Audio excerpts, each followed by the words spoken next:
I think it's just, like we wouldn't let people develop a nuclear bomb in the backyard just for the hell of it, That seems crazy. So digital superintelligence, I think, has the potential to be more dangerous than a nuclear bomb. The danger of AI is much greater than the danger of nuclear warheads by a lot. This seems like a scene in a movie where the robots are going to fucking take over and you're freaking me out. Nobody listened. No one. AI will take over. It's a statement that's been said time and time again. But is it really true? There is no denying that artificial intelligence has come a long way in recent years. From Siri and Alexa to self-driving cars. Hold on a sec. Did I just steal the intro for this video from ChatGPT, which is again an AI? Isn't that unethical or like cheating? Well, technically yes, but this world isn't fair to you either, is it? I'm going to break down how recent advancements in AI are irritating a bunch of different people and how you too will be affected if you do not take action. Welcome to Lore. To start off, let's see how AI is competing with artists and designers. AI-generated art is in the trend at least for a few months now.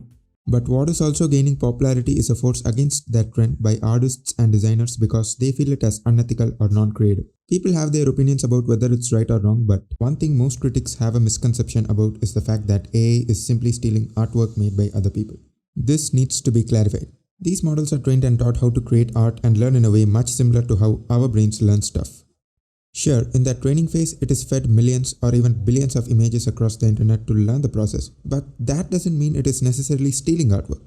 It's like saying you wrote a book but got the inspiration by reading other books, so you have stolen their content to make yours. Another asset to this AI versus artist controversy is when an AI-generated art won an art prize and the creator claimed that he didn't break any rules and justified it.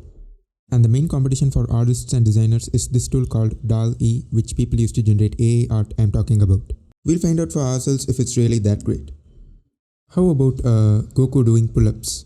It's just, I came to know that the more descriptive you are, the better image output you are going to receive. Well, it's not that bad in my opinion, at least I got what I came for.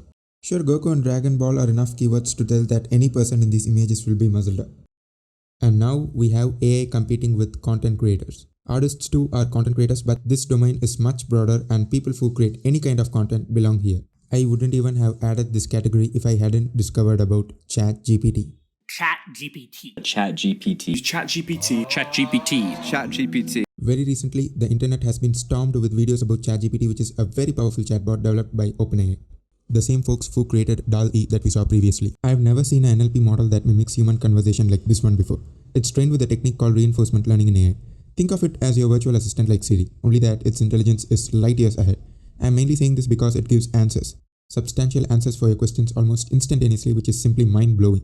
People have already started throwing in their ideas to make money using this tool, make YouTube videos and so much more. It is really up to you and your research to decide how you want to use it and do whatever you intend. Just to illustrate, I asked it if there will be COVID impact in 2023 and the answer it gave was pretty solid and quite impressive. You too can try playing around with it. One thing to keep in mind is that when you ask ChatGPT about something, it's not searching the internet, collecting facts from different websites and arranging it to give the answer.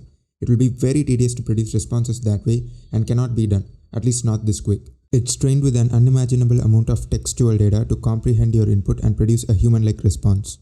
And I couldn't stress enough the threats that have to be faced by content creators, content writers due to tools like ChatGPT. Yeah, it's available for free, but did you notice that it was a research release, meaning it's still in some kind of a pre-production phase and is offered as a free service by OpenAI to see what people are making of it, and the feedback it gets now is invaluable for them. So now it obeys all your orders and doing whatever you ask it to do. But before you know it, there will be some kind of a paywall, a subscription-based service or whatever being attached to it if they go full on and commercialize it. And you will no longer have control if your venture doesn't make a profit in spite of spending money on AI-based tools. Also, people are not going to sympathize with you for the time and effort you put into your work. Businesses only need to get the work done and they want to get the work done fast. So in places where AI does a decent job in the field you are doing, its work is preferred over yours given how cheap and in a short time one will be able to get value out of it. It's not necessarily bad. It's definitely going to be outside of human control. And finally, we'll see how AI competes with you, or for this scenario, literally anyone. We'll see a few roles which have a very high risk of being replaced by AI and few roles which are relatively safe. For instance, people working in customer service, in retail and sales, people working as receptionists, as cab drivers will likely face unemployment soon Because all these roles need only mild levels of social or emotional intelligence, AI can be easily trained to join this workforce. And roles like scientists, surgeons, lawyers have comparatively lower risks of being replaced. Or say you're a software developer. Even in the tech industry, specific tasks like testing, code debugging are beginning to be assisted with AI-based tools, and you will be in demand only if your role requires coming up with a strategy, solving problems, and thinking critically.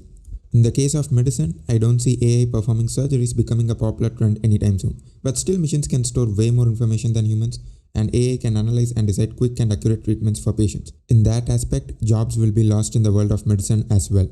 Finding articles about how IBM's Watson is better at diagnosing cancer than doctors is truly fascinating. As long as your work doesn't seem very flat, repetitive, or have chances of being automated easily, you're good to go. All we just saw is just a few examples where AI could compete and give experts of a field a hard time. From a commercial standpoint, AI is still in its infant stage, not to mention the wonders it is already creating. The question that's more intimidating is whether or not AI will get creative. Up until now, I strongly believed work produced by AI is not unique. It lacks the critical analysis and out-of-the-box thinking that makes humans to stand out. But I'm starting to feel that idea isn't entirely true either. But deep artificial intelligence, or what is sometimes called artificial general intelligence, where you could have AI that is much smarter than the smartest human on earth. We need to talk about narrow AI and general AI to understand AI getting creative. Narrow AI are the ones which are very good at solving one and only one kind of problem. Siri, Alexa, ChatGPT, DALL-E, Stable Diffusion, and many others come under this category. General AI, on the other hand, can be good at solving a range of problems. To be precise, it has the ability to perform any intellectual task which the human mind can. For general AI examples, I am happy that there isn't anything I could think of. But say if a person decides to combine the power of two narrow AI tools, or OpenAI themselves decide to integrate ChatGPT and DALL-E and create a model that can not only give answers for your questions, but help you visualize the solution with the help of images, then the areas in which such a model can be used is broadened. Its domain is much bigger than that of both ChatGPT and DALL-E's individual domains combined. And this is just two tools we are talking about. Bring in more problem-solving abilities from other narrow AI and you'll see general AI taking shape.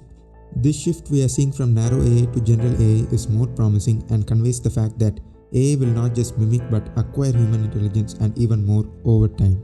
It's all happening in a large scale, that too very rapidly, especially in the world of tech, and will soon approach other industries to compete with us as well. Let's keep that in mind. Thank you for watching.